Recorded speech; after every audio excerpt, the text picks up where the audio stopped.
Good morning students. आज हम next topic की बात कर रहे हैं ट्रिग्नोमेट्रिक क्लास 11th मैथमेटिक्स के अंदर ट्रिग्नोमेट्रिक फंक्शंस और अलाइड एंगल्स। ट्रिग्नोमेट्रिक फंक्शंस और अलाइड एंगल्स कल अपन ने ट्रिग्नोमेट्रिक फंक्शंस पढ़े थे और उनकी 0 से लेके 2 पाई तक की वैल्यू फाइंड की थी, sign, cos, tan, cos, sec और cosec। आज हम बात करते हैं ट्रिग्नोमेट्रिक फंक्शंस और अलाइड एंगल्स। तो अलाइड एंगल्स क्या होते हैं? सबसे पहले अपन अलाइड एंगल्स की बात करते हैं। अलाइड एंगल्स की बात करते हैं। सबसे पहले अलाइड एंगल्स क्या होते हैं? अपन ने 10th क्लास में देखा था साइन 90 माइनस थीटा किसके इक्वल होता है? cos theta. cos 90 minus theta किसके इक्वल होता है? sin theta. इस टाइप से अपन ने हर एक ट्रिग्नोमेट्रिक फंक्शंस की वैल्यू फाइंड की थी। तो क्या अपने को ये पता है कि sin 90 प्लस थीटा क्या होता है या फिर cos 180 प्लस थीटा क्या होता है? अगर पाई के टर्म में लिखना चाहे तो इनको ये लिख सकते हैं ना, sin π/2 प्लस थीटा क्या होगा या फिर cos π प्लस थीटा, इनकी वैल्यू क्या होगी? तो ये सारे जो भी अपन ने 10th क्लास में पढ़े थे ये सारे क्या है? ये अलाइड एंगल्स हैं। और इन अलाइड एंगल्स की वैल्यू कैसे फाइंड होती है आज हम लोग इस टॉपिक की बात करेंगे। सभी ट्रिग्नोमेट्रिक फंक्शंस से मतलब 0 से लेके और 2 पाई तक या फिर 2 पाई के जितने भी मल्टीपल हैं अपन आज उन सभी की बात करने वाले हैं यहाँ पे। ठीक है, तो देखो अपन ने थोड़ा बेसिक पढ़ा हुआ है, तो वो बेसिक में अपन ने क्या देखा था कल, अभी तक जितना भी ट्रिग्नोमेट्री हो गया उसके बारे में अपन ने क्या देखा था उसकी थोड़ी सी बात करते हैं। देखो कल अपन ने देखा था कि एक 1 यूनिट रेडियस का सर्कल होता है अपने पास और इनके कोऑर्डिनेट फाइंड कीजिए। क्या फाइंड किए थे? कोऑर्डिनेट। तो इस पॉइंट के कोऑर्डिनेट क्या बताया था अपन ने? 1 और 0। इस पॉइंट के कोऑर्डिनेट क्या बताया था अपन ने? 0 और 1। इस पॉइंट के कोऑर्डिनेट क्या बताया था अपन ने? -1 और 0। इस पॉइंट के कोऑर्डिनेट क्या बताया था अपन ने? 0 और -1। और यहाँ पे एंगल कितने डिग्री का था? या रेडियन की बात करें तो 0 डिग्री। और फिर कितने डिग्री का था? 2 पाई डिग्री। इस टाइप से यहाँ पे कितना था? π/2 था। और फिर कितना था? 5π/2। यहाँ कितना था अपने पास? पाई का। और फिर कितना था? 3 पाई था। यहाँ एंगल कितने डिग्री था? यहाँ एंगल था 3π/2 या फिर 7π/2। ये वाले एंगल थे यहाँ। ठीक है, अपन ने कल ये नॉर्मल बातें कर ली। आज अपन इससे आगे की चर्चा करते हैं। तो देखो अपन सभी को पता है, अपन ने ये सारी चीजें जो अलाइड एंगल्स पढ़े हैं ये कौन सी क्लास में पढ़े हैं? 10th क्लास में पढ़े हैं। तो देखो यहाँ अपन बात करते हैं 10th क्लास में सभी को नहीं पढ़े थे, तो ऑल स्टूडेंट्स ऑफ 10th और क्लास, इसका मतलब क्या हुआ? मैंने क्या लिखा है इसकी बात कर रहे हैं। All students of 10th class. Quadrant है ना, ये कौन सा क्वाड्रेंट है? फर्स्ट क्वाड्रेंट है, ये सेकंड क्वाड्रेंट है, ये थर्ड क्वाड्रेंट है और ये फोर्थ क्वाड्रेंट है। ठीक है, तो ऑल का मतलब होता है कि फर्स्ट क्वाड्रेंट के अंदर all trigonometric functions positive. All trigonometric functions are positive, मतलब sine, cos, tan, cos, sec, cosec इन सभी की वैल्यू क्या होती है? पॉजिटिव होती है। सेकंड क्वाड्रेंट जो 90 अबव और 180 से लेस होता है, इसके अंदर स्टूडेंट्स का फर्स्ट लेटर एस आ रहा है, तो एस मींस साइन और कोसेक, इसका रेसिप्रोकल, ये दोनों क्या होते हैं? पॉजिटिव होते हैं और बाकी सारे क्या होते हैं? नेगेटिव होते हैं। थर्ड क्वाड्रेंट में बात करते हैं तो tan का फर्स्ट लेटर टी आ रहा है, तो tan थीटा और इसका रेसिप्रोकल cot थीटा, ये दोनों पॉजिटिव होंगे। ठीक है, और फोर्थ क्वाड्रेंट की बात करते हैं, फर्स्ट लेटर सी आ रहा है, तो सी का मतलब है कि cos थीटा और इसका रेसिप्रोकल sec थीटा, दोनों क्या हो जाएंगे? पॉजिटिव हो जाएंगे। ये सारी बातें अपन ने देखी। और इस 1 यूनिट रेडियस सर्कल के अकॉर्डिंग अपन ने ये भी देखा था कि on x axis sin theta is always 0. On x axis sin theta is always 0. ये देखा था अपन ने कि x axis पे sin theta हमेशा क्या होता है? 0 होता है। मींस अपन इस चीज को ऐसे भी तो डिनोट कर सकते हैं sin theta equal to 0 degree. और अगर अपन इसके प्रिंसिपल सॉल्यूशन की बात करें तो थीटा इक्वल टू कितना हो जाएगा n पाई हो जाएगा। और जहाँ n किस में बिलोंग कर रहा है, w में बिलोंग कर रहा है, मतलब n की वैल्यू कुछ भी हो सकती है, या फिर n को अपन इंटीजर में भी बिलोंग करवा सकते हैं क्योंकि नेगेटिव में भी जा सकती है। तो n है ना वो नेगेटिव में भी हो सकता है, तो अपन इसमें ना लेके इसको इंटीजर्स में प्रूव करवा देते हैं, जैसे इंटीजर्स में z से रिप्रेजेंट कर सकते हैं या फिर i से रिप्रेजेंट कर सकते हैं, एक ही बात होती है। ठीक है, तो ये हो गई। अगर यहाँ मैं n इक्वल टू 1 पुट करता हूँ, पॉजिटिव की बात कर रहे हैं, n इक्वल टू 0 पुट करूंगा तो कितना आ जाएगा, 0 डिग्री आएगा। n इक्वल टू 1 पुट करूंगा तो पाई, फिर 2 पाई, फिर 3 पाई, और इस टाइप से ये सीरीज चलती जाएगी। मतलब यहाँ पे जितने भी जो प्रिंसिपल सॉल्यूशन की बात करें तो वहाँ पे थीटा क्या होगा, 0 पाई, 2 पाई, 3 पाई, 4 पाई, इस तरह से बात करेंगे तो पाई के मल्टीपल हो जाएंगे। ठीक है, सेम यही कंडीशन बताई थी मैंने on Y axis cos theta is always 0। y axis पे cos theta हमेशा 0 होता है, तो cos theta equal to 0 degree. तो यहाँ थीटा मैंने प्रिंसिपल सॉल्यूशन क्या बताया था, 2n + 1 π/2, एक प्रिंसिपल सॉल्यूशन बताया था तुमने। तो पे फिर से n को किसमें बिलोंग करवा सकते हैं अपन, z या फिर w। अगर पॉजिटिव की बात कर रहे हैं तो क्या बता रहे थे अपन कि ऑन x एक्सिस पे sin थीटा इज ऑलवेज 0 होता है, जहां से sin थीटा की वैल्यू क्या आएगी, 0 डिग्री आएगी, और थीटा क्या हो गया इसका n पाई हो गया, जो क्या है एक प्रिंसिपल सॉल्यूशन को रिप्रेजेंट करता है। n इक्वल टू 0 रखेंगे तो 0, n इक्वल टू 1 रखेंगे पाई, 2 पाई, 3 पाई, इस टाइप से जितने भी हैं x एक्सिस पे सारे इसके मल्टीपल चलेंगे, पाई के मल्टीपल चलेंगे। और y एक्सिस की बात करें तो cos theta is always 0, cos theta is always 0, तो cos थीटा इक्वल टू 0, तो थीटा इक्वल टू कितना आ जाएगा यहाँ पे 2n + 1 π/2। ये एक प्रिंसिपल सॉल्यूशन है, तुम्हें याद रखना होगा। ठीक है, n इक्वल टू जब मैंने 0 पुट किया था π/2, 3π/2, 5π/2, 7π/2, मतलब π/2 के क्या चल रहे हैं, ये ऑड मल्टीपल चलते हैं। फिर अपन ने यहाँ पे एक लाइन लिखी थी नो ट्रांसफॉर्मेशन। नो ट्रांसफॉर्मेशन का मतलब क्या है, अगर इस टाइप की कंडीशन है तो नो ट्रांसफॉर्मेशन होगा। अभी बताएंगे अपन नो ट्रांसफॉर्मेशन क्या है थोड़ी देर बाद। और यहाँ मैंने लिखा है ट्रांसफॉर्मेशन अकर, ट्रांसफॉर्मेशन अकर। अब अपन इसकी वैल्यू फाइंड करते हैं। तो सभी को पता है कि sin π/2 - थीटा क्या होता है, cos थीटा। तो वो cos थीटा आया कैसे, अगर एक आ गया तो अपन सभी उसकी हेल्प से कर लेंगे। तो इसके लिए अपने पास केवल और केवल 3 पॉइंट्स हैं, 3 लाइनें हैं, उन 3 लाइनों की हेल्प से अपन आगे की पूरी प्रोसेस करेंगे। तो मैं यहाँ पे एक स्टार लगा रहा हूँ, तो स्टार का मतलब क्या है मैं अभी थोड़ी देर बाद बताऊंगा। ठीक है, तो फर्स्ट पॉइंट क्या है, टू आइडेंटिफाई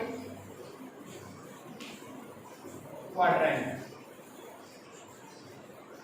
सबसे पहला काम करना है अपने को क्वाड्रेंट को आइडेंटिफाई करना है। सबसे पहले क्या करना है कि जो भी अपने जिसकी वैल्यू, जिस अलाइड एंगल की वैल्यू फाइंड करनी है, ये डिसाइड करना है कि ये कौन से क्वाड्रेंट में है। फर्स्ट क्वाड्रेंट में है, सेकंड क्वाड्रेंट में है, थर्ड क्वाड्रेंट में है, या फिर फोर्थ क्वाड्रेंट में है। अभी इस क्वेश्चन को करें, पहले मैं तीनों पॉइंट लिखता हूँ। सेकंड पॉइंट है कि अपने को उस क्वाड्रेंट के अंदर, जिस भी क्वाड्रेंट में ये ट्रिग्नोमेट्रिक फंक्शन है, उस क्वाड्रेंट के अंदर अपने को उस ट्रिग्नोमेट्रिक फंक्शन का क्या करना है, साइन सेट करना है। Set sign of trigonometric function in given quadrant, in given quadrant. तो इस ट्रिग्नोमेट्रिक फंक्शन, मतलब यहाँ पे ट्रिग्नोमेट्रिक फंक्शन क्या है, साइन है। तो साइन का अपने को साइन चेक करना पड़ेगा, ये जो चीज है ये कौन से क्वाड्रेंट में आ रही है उस अकॉर्डिंग। एक बार दोबारा रिपीट कर लेंगे। थर्ड पॉइंट क्या है, थर्ड पॉइंट है चेक स्टार एंगल।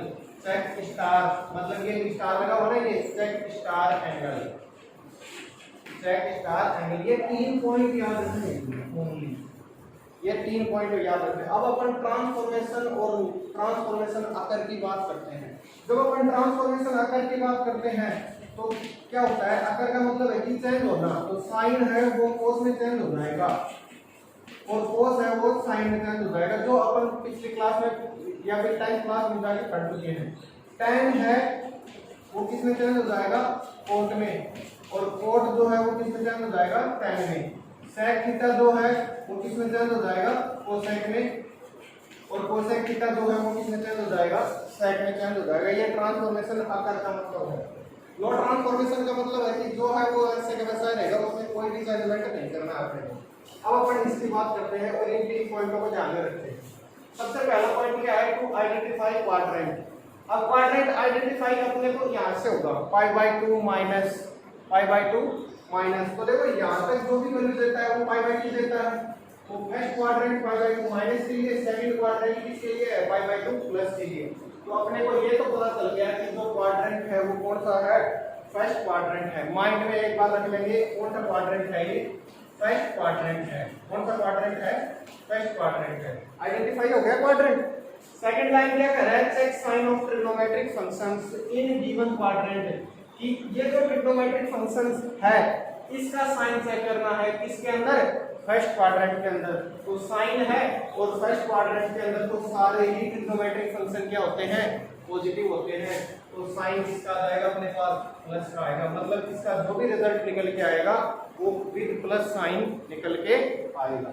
थर्ड है check star angle. Check star angle, तो स्टार एंगल का मतलब ये है कि यहाँ पे जो एंगल होगा वो स्टार एंगल है। तो वो दो ही टाइप के मिल सकते हैं तुम्हें। कितने टाइप के, दो टाइप के। एक तो है इस टाइप का 0 पाई 2 पाई 3 पाई 4 पाई, मतलब पाई के मल्टीपल, और एक इस टाइप के मिलेंगे कि π/2 के मल्टीपल। π/2 के मल्टीपल होने का मतलब है कि उनका डिनोमिनेटर हर बार कितना होगा, 2 होगा। तो अब अपने पास ये वाला है या ये वाला, यहाँ पे देखेंगे अपन, तो ये यहाँ से आ रहा है ना, π/2 का मल्टीपल आ रहा है। तो π/2 का मल्टीपल जब भी होगा तो ट्रांसफॉर्मेशन अकर। ट्रांसफॉर्मेशन अकर का मतलब है कि अगर यहाँ ट्रिग्नोमेट्रिक फंक्शन साइन है तो वो कोस में चेंज होगा, कोस है तो वो साइन में चेंज होगा। तो ट्रिग्नोमेट्रिक फंक्शन साइन है और π/2 आ रहा है इसके अकॉर्डिंग, तो साइन किस में चेंज हो गया, कोस के अंदर चेंज हो गया, और थीटा एक्सिस जो दे रखा है वो। तो ऐसे अपने पास sine π/2 minus theta equal to क्या निकल के आएगा, कोस थीटा निकल के आएगा। एक और एग्जांपल लेते हैं अपन, एक और एग्जांपल लेते हैं। जैसे मान लो अपने को ये दे दिया कोसेक 3 π/2 और प्लस कोसेक 3 π/2 प्लस π/6 ये दे, और इसकी वैल्यू फाइंड करो। इसकी वैल्यू क्या होगी, कोसेक 3 π/2 प्लस π/6।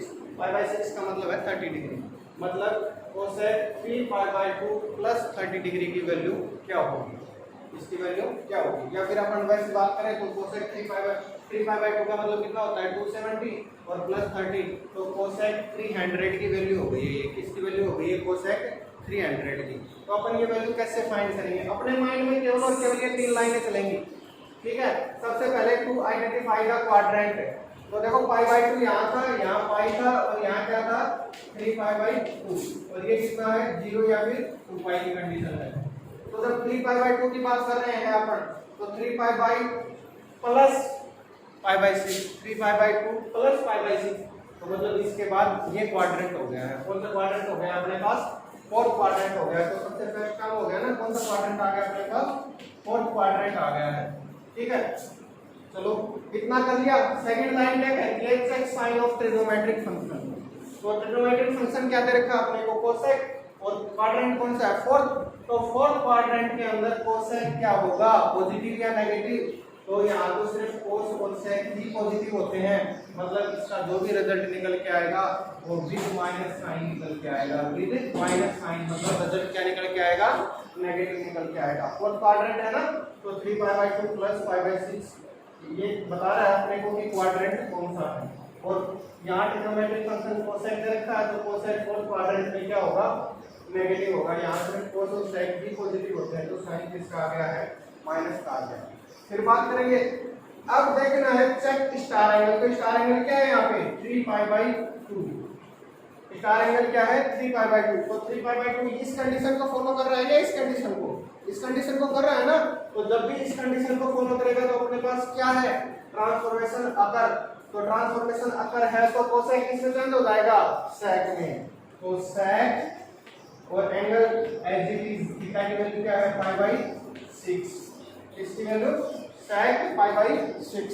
तो माइनस सेक π/6 क्या होता है, सेक π/6 का मतलब कोस π/6 का रेसिप्रोकल। तो cos π/6 क्या होगा, √3/2, और उसका रेसिप्रोकल करेंगे तो माइनस का साइन 2/√3। तो ऐसे अपने पास कोसेक ये 300 बोल दो या तो क्या बोलते हैं इसको कोसेक 300, या फिर क्या बोल सकते हैं कोसेक 3π/2 प्लस π/6 की वैल्यू क्या निकल के आ गई अपने पास -2/√3। तो इस टाइप से तुम ऐसे जितने भी अलाइड एंगल्स हैं उनके लिए वैल्यू फाइंड कर सकते हो।